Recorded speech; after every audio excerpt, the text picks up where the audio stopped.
is the assignment. I'll just read it quickly. Lois is a young businesswoman who has recently graduated from Seneca College. She decided to start a business which organizes online conferences for administrative professionals seeking an opportunity in this market. Lois approaches Lex Luthor Lending Corporation about a loan to obtain capital to start her business. Lex is impressed by her business plan, but given her inexperience and lack of collateral, is only willing to lend Lois the $50,000 she needs if the loan is guaranteed. One evening, Lois and a representative from Lex go to visit Lois's mother, Lana, at the retirement home. Lana is 70 years old, has been in the retirement home for 6 years after a car accident in which her husband was killed.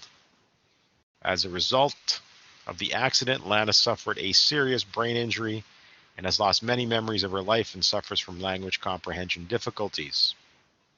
Lana is now very passive as she was heavily reliant on her husband for emotional and financial support. She's now very dependent on Lois for emotional support.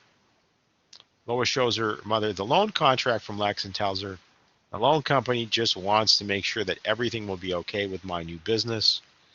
They just want to make sure that someone will pay them if it goes broke, but I'm sure that won't happen. Please sign here. And the question is Lana liable under the guarantee? Assuming, of course, she signed it. Why or why not? Now, as in all of these, you can go in either direction. So I'd say 9 out of 10 said she's not liable, and the other 10% said she is, and really you can make an argument either way. What I was looking for is if you could identify the legal issues that are involved here. So there's 10 marks. What is one legal issue to determine if Lana is liable?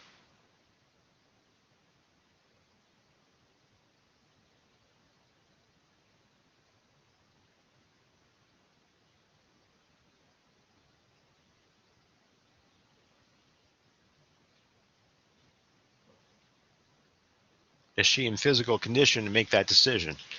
As in, is her brain or is her mental state sufficiently good to make that decision? Is she of sound mind? So that's question number one, or what we call capacity. Does Lana have the necessary capacity to enter into a contract? So that's one issue, and that's 2 marks. If you identify that, regardless of whether you said she does have capacity or not. What's another one? Intent to be bound? No, I don't know about that. Right? I don't think there's any really issue that this was a joke or she was kidding around or there was some kind of lack of seriousness. Undue influence, or as Wei Hong says, special relationship. So as you can see, she's now very dependent on Lois for emotional support. So anytime a parent's very dependent, or anyone is very dependent on someone, there is the undue influence possibility. So that's legal issue number 2, and another 2 marks. Now we're up to 4. What's another one?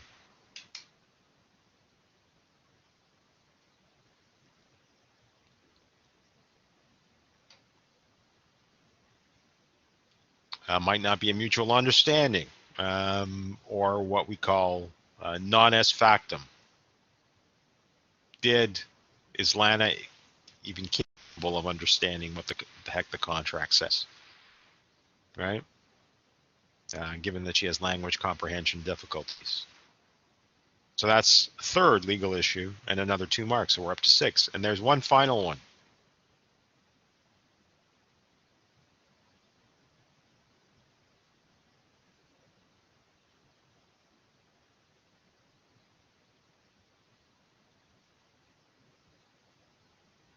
Consensus ad item.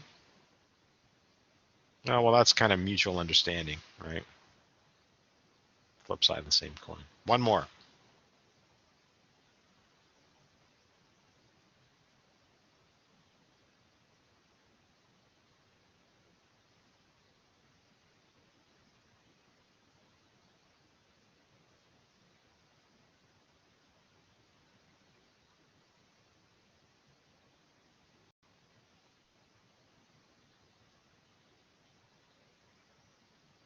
Look at the statement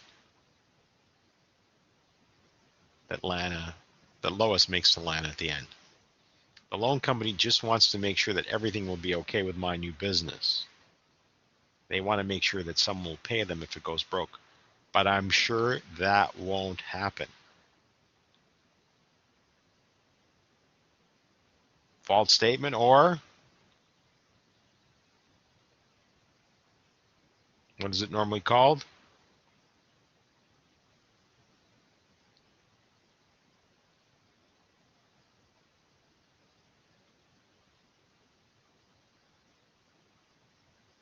Misrepresentation. Exactly. That's the fourth legal issue.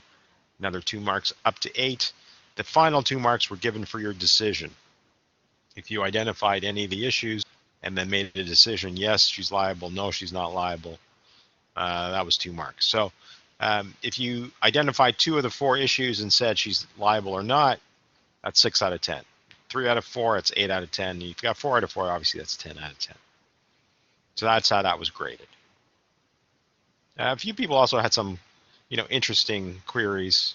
I don't know. I don't know how the court will rule in this case. I mean, first of all, there's only 2 paragraphs here. So, a court usually has hundreds of pages on the record.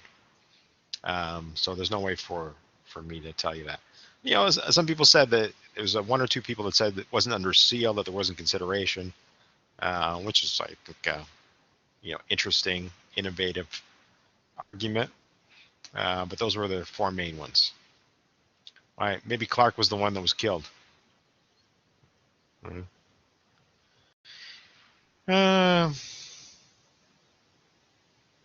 So that's that. Any other questions about this?